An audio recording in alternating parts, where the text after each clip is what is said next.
motherfucking sports Sesh. Yes, boy. Back in the spot again. AKA It's Mr. Master. Mr. Master. Yeah, I graduated from last week. He did. My bad. It was graduation. I was there. It was Things double happen. graduation. Maybe we had 2 straight motherfucking graduations. I don't remember. Things happen. It's been a long motherfucking holiday season. I hope everybody had a happy New Year's, made it home safe, did their motherfucking thing. Yeah, it's been productive. It's been rewarding. You know, families come through, gone, checked out. For sure. You know what I'm saying? So, yeah, it's been very nice, especially this way. It's been an active bowl season to start off. It started off slow as hell, but we had some great finishes and some great games. Well, you got any particular games you want to get into before we get into the Final Four? A lot of whack bowls. It was a lot of whack bowls. You didn't think the Clemson and Tennessee game was entertaining, or the Alabama and man, to come around the corner and fix my garage door bowls, you know, those types, man. I mean, they got those was a little garbage. Okay, that's some fair. Of some of them games was horrible. Was trash. But no, I thought Tennessee finished the year strong. I thought Alabama finished the year strong. Arkansas finished the year strong. Yeah. The state schools, Oklahoma and Oklahoma State. Yeah, the stalwarts. It was rough as fuck. Let's break OU down. I feel like they put up a great fight against Florida State. It was, I believe 35-32 was the final score of the game. Yeah. They had a great off-season early recruiting class, so that's promising. So now hopefully they got a lot of defensive backs. That's where they've been struggling in the back end. So hopefully they can get that back end tightened up and going into this Big 12, the next maybe 1 to 2 years before they move to the SEC, they can be competitive and see how that shit roll out. Yeah, OU's got some things they got to work on, but I think, regardless of what people have been bitching about or complaining about or talking about or wherever, that, they're not where they need to be. It's the first year. He's a very solid defensive coach. He's very intent on what he wants to do. And to be honest with you, you know how I am. I'll be trying to highlight some shit. Lincoln, he's still trying to get some of them Lincoln Rileyers out of there. You know what I'm saying? He got a couple of those players that play with that type of mentality, that tenacity or lack of tenacity, and dedication to the system and drive. So, I think they're going to be all right. They got some holes to fill, but they're being aggressive in the portal. They're kind of doing their thing. Sure. So, OU will be all right. This is kind of the season I expected, a little bit lower. Okay, on the flip side, up the road in Stillwater, Oklahoma State, it's been looking ugly as fuck for y'all, man. Y'all done lost a quarterback multiple years, running backs, receivers. But y'all done lost a whole plethora of everything. Y'all got some still promising athletes. Colin Oliver, DN/linebacker. He's a sophomore this year. Local kid. The lineman that they lost, that was up. The Martin kid. Yeah. Trace Ford. Ford, yeah. I want to say Martin State, but Ford went, and that hurt a lot of people. You know what I mean? But I feel like Oklahoma State is having a reflection of its coaching, not the whole staff, but maybe the head coach. And they need to fix this problem before it get out of control, and they look up and it'd be 40 years of nothing. We need to start asking everybody in Stillwater, do they know the mullet man? Because, man, that cat is Gundy, man. He's to me, he's getting to the point of wearing out his welcome because he doesn't coach with passion anymore. You know what I'm saying? Like he's definitely feels like he's in a comfort zone. He's painted into a corner with his money and his abilities to do what he wants to do, and he ain't gonna lose his job. And that's kind of where we at with him. You know what I'm saying? I mean, that's starting to reflect. It's working out in the program. It's in recruiting. It's in all these other things. It's in the transfer portal. It's in the development of players. It's in even the players that stick with you, like we was talking about with Sanders for 4 or 5 years, that want to hit the transfer portal with their last, COVID year. Well, I'll say this, right? I don't mean to cut you off because it kind of was something I want to see where it kind of leads into the next topic. Gundy's arrogance showed something to me in the Final Four. Coaching's arrogance. Michigan had a great opportunity to smash TCU in the mouth. Jim Harbaugh got too cute and arrogant on the half-yard line, the 2-yard, the 3-yard line, completely threw his fucking identity of who his team was and went to some razzle-dazzle Philly special play, lost 7 yards, and Michigan never recovered from that standpoint in the game against TCU. Coaching arrogancy has to stop. Coaches, if you got players, put them in fucking position to make the fucking plays. Stop trying to be cute. Players are here to win. You're here to fucking coach. I mean, it's hard for, I guess people to probably see or believe in my stance in that game because me being an Ohio State fan as a result, of that game. But I will say this about Michigan is that their championship game was us. And that's shown, 2 years in a row with them beating us, unfortunately. But being in these college football playoff games, they're just not, they're not geared. This game, they wasn't mentally ready to go. I mean, the trick plays coming out of the gate and stuff like that. That's outside. Yeah, that's outside your game plan of who you're supposed to be and what you're supposed to be doing. And that's 6 straight losses. So he's got a lot of questions to answer up there, and it's interesting how that went down. We're gonna keep it in this Final Four, and let's talk about the other two. Georgia, Ohio State. My man's here. He a big Buckeye fan. I've been on record saying Georgia was gonna roll through. Nobody standing a chance. So y'all get the chance to like and subscribe. Make sure you attack me for being so high on Georgia and only sneaking out with a 1-point win. Yeah. Like and subscribe to this shit, man. But it was, for me, it took 9 years to get these two types of games. And so they had the right 4 in there. It was great ball. Ohio State came up short. I'm going to let you take it from there. Yeah, I mean, that's pretty much what happened with it. We came up short in the second half. Really had them on the ropes. Defense. y'all lost y'all's receiver, man. And once y'all lost that receiver, y'all struggled having to find that second big play guy. Well, it started with Cade though. When Cade Stover went out, that's what kind of started it. Because that's kind of where a lot of our blocking schemes and being able to disguise whether he's going to split out and become a receiver, in the middle, or just block for a run, or even just for a pass. So that kind of started it. For sure. But we had a roll going. I think the only things, to be honest with you, I'm upset. Overall, I'm not upset with my squad. They showed up and showed out at what they said they was going to do. They came prepared. The defense still is what it was, but also I'm not going to beat that up too much because it's a first-year coordinator. Yeah, you got better athletes than you had coming from Oklahoma State.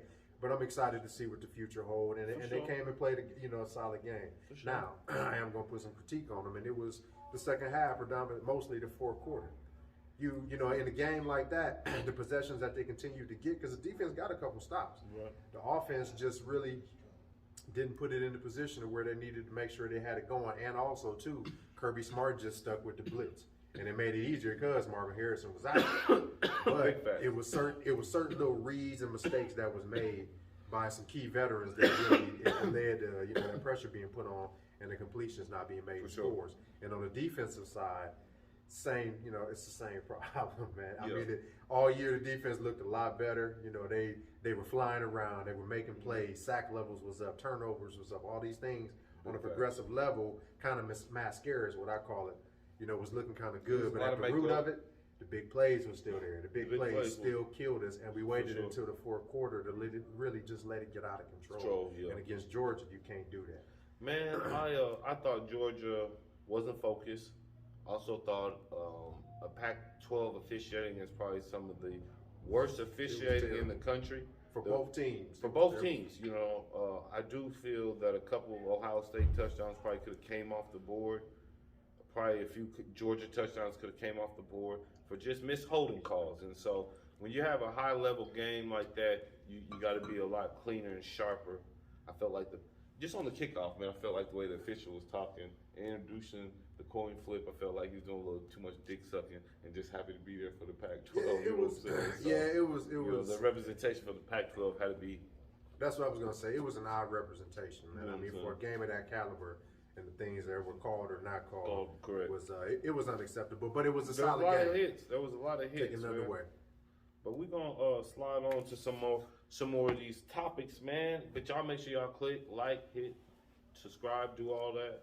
We need it. We support it. Fuck with us, man. We enjoy it. Got to have it. He said we got to have it. But anywho, man, basketball's been jumping off, man, and it's been crazy how Brooklyn has fucking been on this crazy tear. Kyrie been getting buckets like crazy. And the media ain't saying shit. Not a damn thing, man. What's going on? Y'all talk to me, man. Why y'all doing Kyrie like this, man? He said something about, look, I'm going to tell y'all like this, man. I ain't the smartest knife in the motherfucking drawer, but I'll cut your ass from time to time, you know what I'm saying? And so,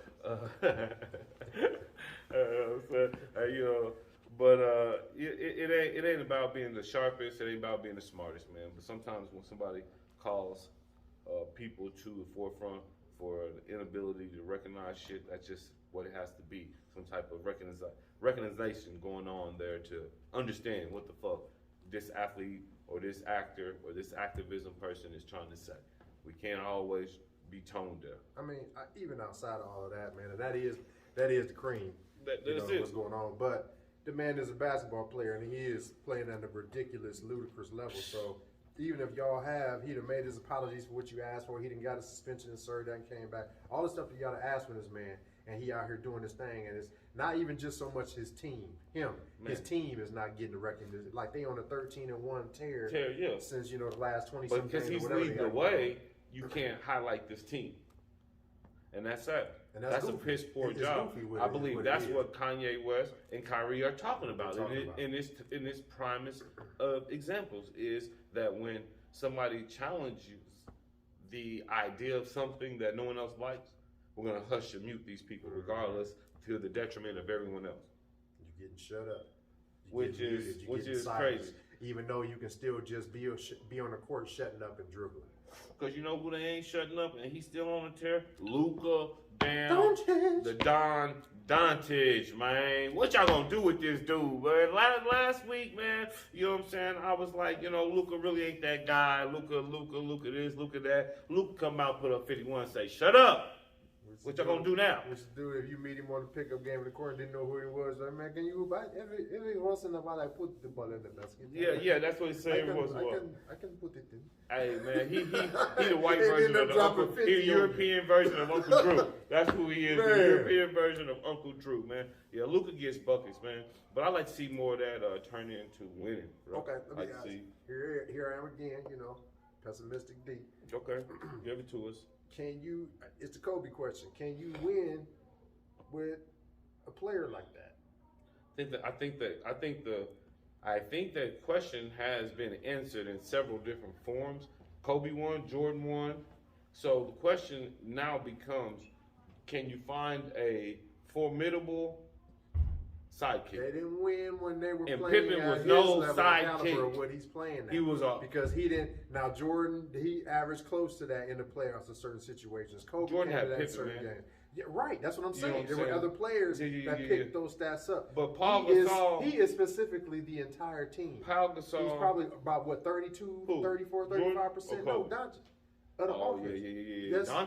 Doncic. Can you win with a player like that? No, Tim Hardaway's and Spencer Dinwiddie, those two players got to be collectively almost combined. If they both gave you 15 every night, that's 30 points for two players. You know what I'm saying? Then you throw in a Dorian Finney-Smith, and then maybe one of those bigs. They go get you another. They average you 10 and 10. You know what I'm saying? You get, I don't know the centers, but I can't, Dwight Smith, something like that, light skin, you know what I'm saying, light skin cat. But if he can get you 10, Dorian Finney-Smith can get you 10, and one of them grab 10 boards, while the other one grab 5, 6, you know what I'm saying? You're looking at 16 and 20. They're not doing it. They're not doing it at a level. They stand around and watch when Luka got the ball. That's what I'm talking about. Well, that's a lot of what the problem is in the league, man. He is able to do that because they just like... That's a lot of problem in the league. If you got a superstar, players gonna stand and watch, man. Cat's gonna. Yeah, but you still got to be able to move in the flow of offense of a team that's getting, if it's being set up or maybe it's not being set that's up. That's the Warriors, which one is going on. That's what the Warriors do. But you know what I'm saying? I don't know. That's what the Warriors do, man. Well, what you think about the good old Bronny James? Bron been hooping. The Lakers been losing. AD still limping. Man, what the? This is what I say. I used to say Anthony Davis was the softest player in the NBA. The NBA should kick Kawhi Leonard and Anthony Davis out the damn league, man. They don't play. They in here robbing people of big money, and that ain't right. The boy got bones like salt. Oh, hell no. They got the ball. It's 39-45. USC and Tulane. I mean, we gonna skip off that. We out of there, man. We got to get up out of that situation. It's a news breaking news, motherfucking sports sesh. Tulane. Oh shit! Tulane got the ball. They then went down the field with 17 seconds. It's 39-45. Lincoln Riley. I'm gonna tell you like this. Defense is trash, bro. I hate Lincoln Riley. I hate a live commentation of what's really going on. I hate coaches that are super. He might be dead on the field, but I pray to God he ain't. Took a quick intermediate to check the update of the game, and sure as shit, USC is eating chicken shit.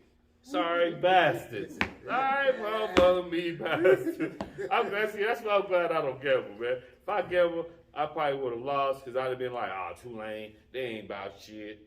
USC, Lincoln Riley, they gonna win this. They gonna cover the spread. I don't even know what the spread was, but whatever the spread. See, now I'm curious. I wonder if USC covered. Hell no, USC didn't cover the spread. No. There was no fucking 1 point spread on this game.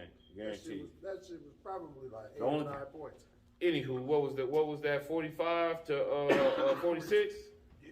Tulane is your winner over USC and the Goodyear Cotton Bowl. Got that ass. USC dropped another one again in prime fashion, the same way too. That's y'all's Heisman winner, y'all. Same way. That's who y'all voted. Y'all voted him. Getting whooped by Tulane, and then the way it goes down. I said Max Duggan like I said, was the the same Heisman. fashion. Them boys don't tackle, man. Like we were talking about earlier. Oh, yeah. Lincoln Riley squad. He is not focused on the defensive end, and for some reason, this dude is oblivious to how it affects his teams and the lack of success he's gonna have. Like you got to play defense at the higher level of some sort to be able to compete. There's an old adage. There's an old adage in sports. Offense puts up points. Defense wins championships. You better be willing to stop somebody at some point in time, because if you don't, you ain't gonna be able to do nothing with it. The 2 lanes gonna happen. You'll get 2 lanes. Well, you can get 2 lanes. You gonna get TCU. You gonna get. You can get did a whole lot of different ways, man. If you don't have your shit together when it comes time to perform, man. Like damn, USC, it wasn't that hard. You got the Heisman winner. That's what we did too. You got the Heisman winner. All you had to do is come out here and play some defense. Play some damn defense. Ohio State, y'all challenge was a little bit harder, right? Y'all neutralized Georgia's top tight end, Brock Bowers. I thought he was gonna have a heyday, but y'all didn't. But y'all tackled. You know what I'm saying? Y'all gave up 9 yards per play, but y'all tackled. You know what I'm saying? Y'all tackled people. In those moments, and like I said, y'all just having a lapse in defense. Lincoln Riley ain't never had no damn defense. It's on any of his teams. It ain't even a sieve. It's just a spout. Like you can just turn on like you want to get a glass of water. Touchdown! Turn it off. He's like, no. That shit just like he said. You turn it on and see. It ain't no drip, no beer. No, man. Ain't nothing that slow to it. You can go and do what you want to do. Lincoln is sad, man. It's sad as hell, man. But shit, so we're gonna get off Lincoln. We're gonna go to the big boys, the NFL. What happened to catch any of the games this weekend? I don't know if you've seen. You don't watch that shit. Okay, the big boys that made it back in there. Aaron Rodgers, TB12, they back in the playoffs. They fight on. What's Brady going for? 7th or 8th? Brady looked good as shit this weekend. I ain't gonna lie. Him and Mike Evans, they reconnected. He was throwing that deep ball well. So yeah, they looked like they was they got their click going back on at the right time. He probably hit Robert Kraft up to see what type of massage parlors there was in Florida to get a good massage. But anywho, so he could get his arm loose. He's single, ready to mingle. Yeah. That's why he hit Kraft up. I know Kraft knows all the best masseuse parlors in Florida. You know what I'm saying? It wouldn't be Mike yet. Yeah. They really fucks with Kraft. But so then who's in the AFC? The Bengals and the Chiefs mostly is the. I don't know. Bills, man. They play the Bengals tonight. They got that Monday night. They got that Monday night matchup tonight with them. That's gonna be. I believe Chiefs won. Eagles being injured down. Jalen Hurts is really affecting them in the. I guess the fight for number 1. San Francisco with a damn rookie quarterback. They just keep fucking winning, man. So the defense. It's the program, man. Yeah. They got playmakers McCaffrey. They got Debo Samuels, Kittle. All you gotta do is not turn it over.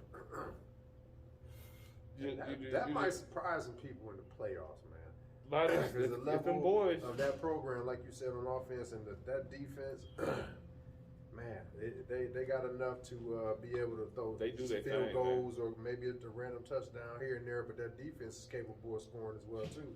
So that can get pretty interesting. Yeah, that defense put 14 easily on the board. That's what I'm saying. So that in the playoffs, somebody gonna get then upset. You got, like I said, then you got that that sprinkle offensive in there, that punch. Who you gonna say? Minnesota.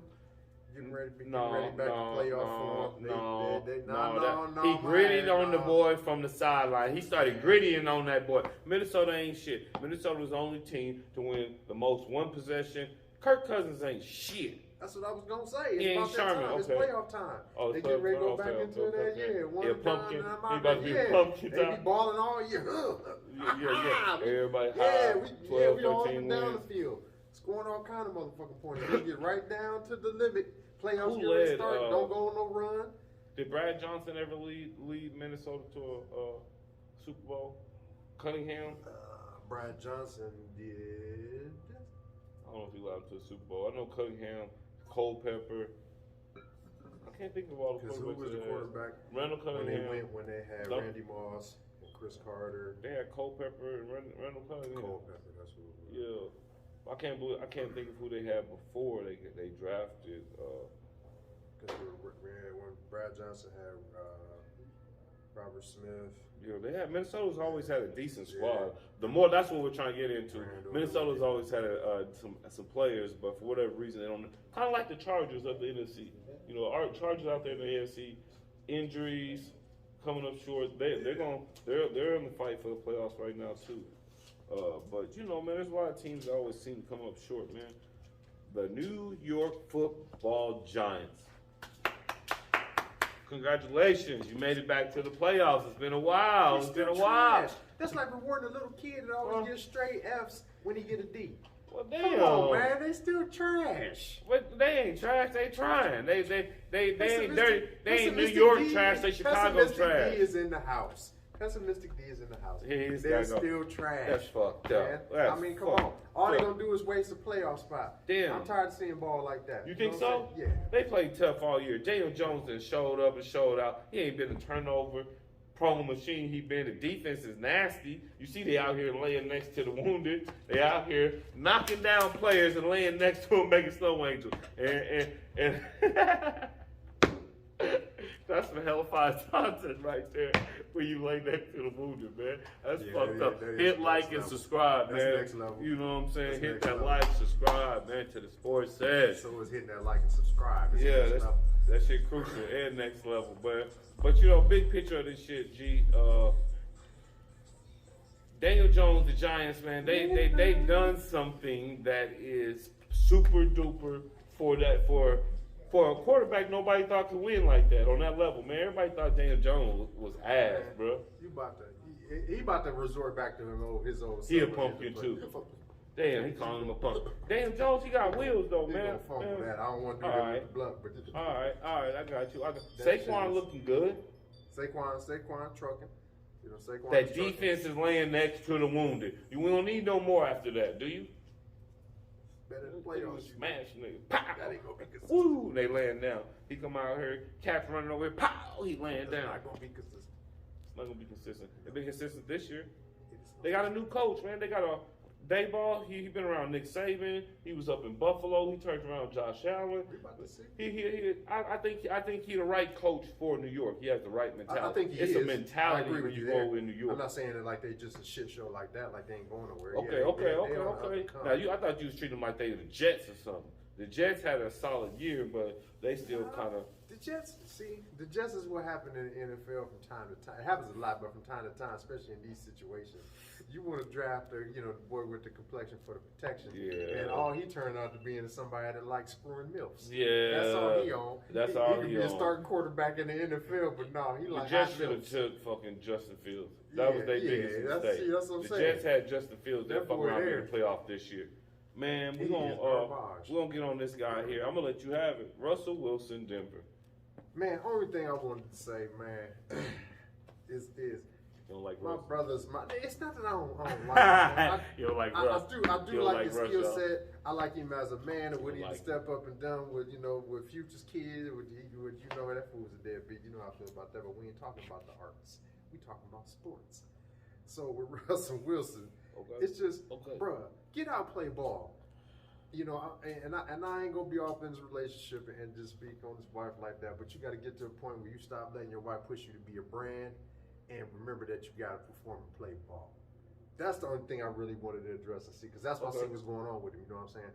Like this last couple games, he been kind of getting back into his stride because he be getting back to just committed to playing ball. Stop looking for trigger lines when you get interviewed after games and they let me cook and all this. Man, play ball. Shut up and play ball, man. Stop trying to push your brand. I love what y'all got going, but keep that shit off the field. And I think that's the problem that we was hearing in the locker room, is that you a diva and you pushing your brand more than your performance on the field is really showing whatever you're trying to push. Right. Yeah, so just get back to that. It's not. I don't dislike him. I don't. I like to do it a lot. I kind of speak against when people be calling him corny and all this other stuff he got going on. Probably is. Probably is a cornball. Probably is. But I was just saying I defend it because it don't include it on him being a good man and a family man, and he got a strong unit. Don't include that as being corny. That ain't corny. For sure. Now, the other stuff, I don't know. I think Russell's biggest problem was Denver's not the greatest fit for him per se, and then the offensive guy they had brought in, I guess he was trying to. I would think he's trying to treat him like Aaron Rodgers, trying to play him like he was Aaron Rodgers. He's not Aaron Rodgers. He's Russell Wilson. So you gotta let him play his game. And so I was super surprised when Denver fired their coach. But when you commit that much money to a quarterback, you kind of, you know what I'm saying? You can't get rid of him. Yeah, you can't get rid of the player, so you got to get rid of the coach. But it's going to be real curious. This full off season and going into next year is going to be big for Denver. They got talented receivers. They keep a defense. So now you got a veteran quarterback. He just got to make some throws. I seen a little thing of him. He looked like he was about to cry about some shit. But that was that, man. You know what I'm saying? So, appreciate y'all, man. I hope y'all enjoy this Sesh shit, man. As always, we here in the lab. We put things together. Make sure you show that love. You keep this thing going by clicking that like and that subscribe button. As always, it's Mr. Mastiff. It's your boy Neve. Hit that like, that subscribe.